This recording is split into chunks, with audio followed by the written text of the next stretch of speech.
Get ready for dictation, please. 5 seconds. Start.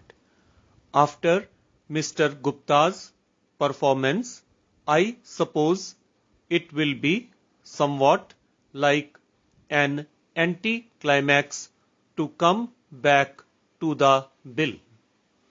But I would confine myself to 2 or 3 points arising directly out of the appropriation bill. Sir, I would like to endorse practically every word of your speech, especially the point in relation to the recent rise in prices and the causes which you attributed to it. I would like to supplement some of the information which has been given by you. There are 2 particular points which I would like to mention. Over the years, although both the houses have in fact been passing the appropriation bills after the budgetary demands for appropriations out of the Consolidated Fund of India over the whole of the plan periods, particularly over the third and the fourth plan periods, the distinction between revenue and capital expenditure has been slowly eliminated. As a matter of fact, it is now practically impossible if you go through the budget papers to arrive at any appropriate or rigid distinction between revenue and capital expenditure. Sir, another thing has happened. Over the plan period, another distinction between plan and non-plan expenditure has also been slowly eliminated. It is not only, as you referred, the unproductive expenditure has been increased, but in the process of allocation of resources by the central government, either for expenditure for itself or by way of assistance to the states, even the distinction between plan and non-plan expenditure to a large extent has been eliminated. I would refer to a third point. The manner in which the money supply in the economy increases, the manner in which the central government is unable to control the increase in the money supply, there are several facets to it. If you look at the budgets of the states, the budgets which have been presented recently by the states, you will find that of the 16 or 17 states, hardly 3 have presented surplus budgets. The overall cumulative deficit of the state budgets is practically rupees 160 crores. Now, sir, about a year ago, we were told by the Minister of Finance in this house that he was in fact taking steps to ask the Reserve Bank to adjust the overdrafts of the states.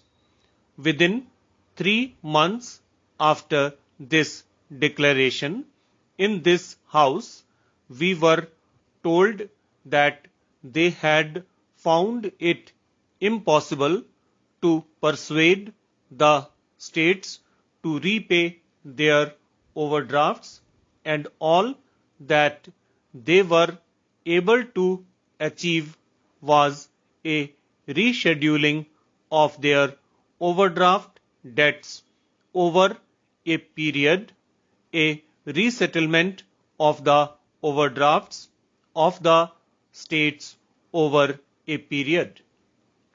It in fact means that the money supply, which was actually injected into the economy by deficit states, just remains where it was.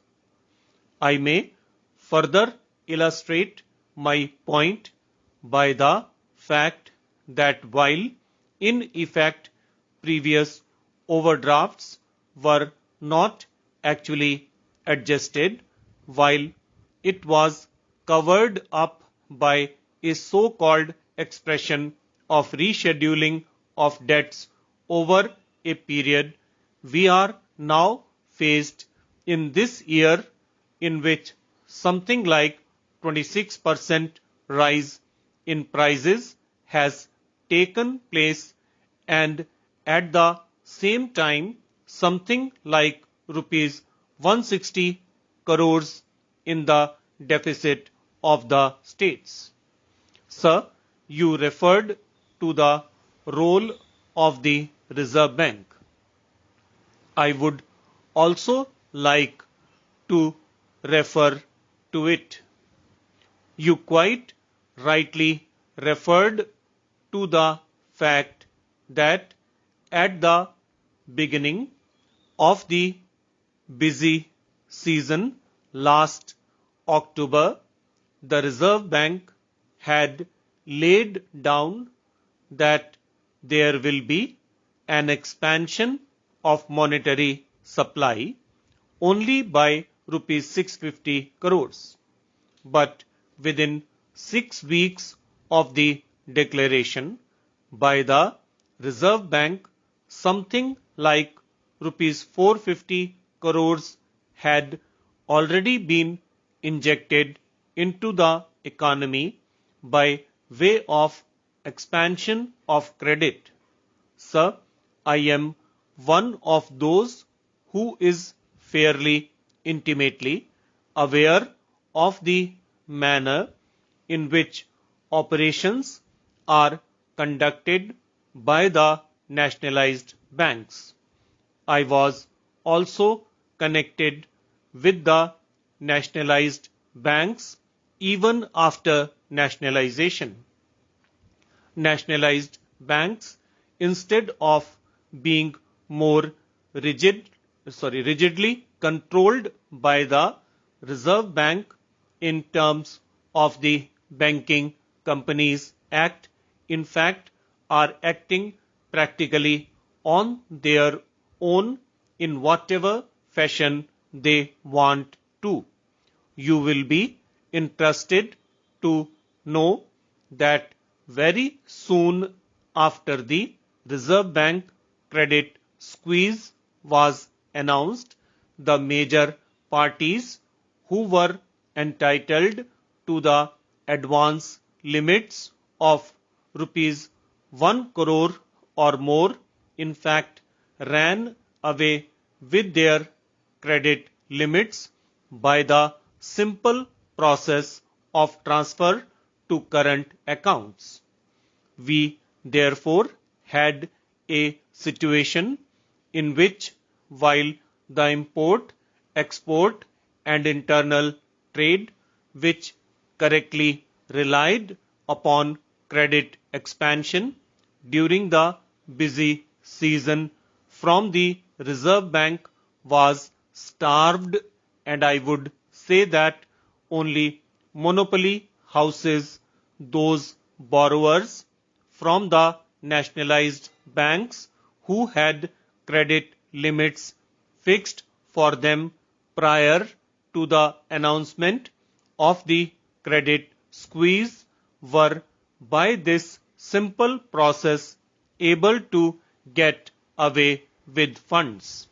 Now, this directly links with another which you, sir, mentioned, namely hoarding inventories. This process of complete failure of the nationalized banking system to exercise control led, in fact, to the money transferred being utilized for building up inventories.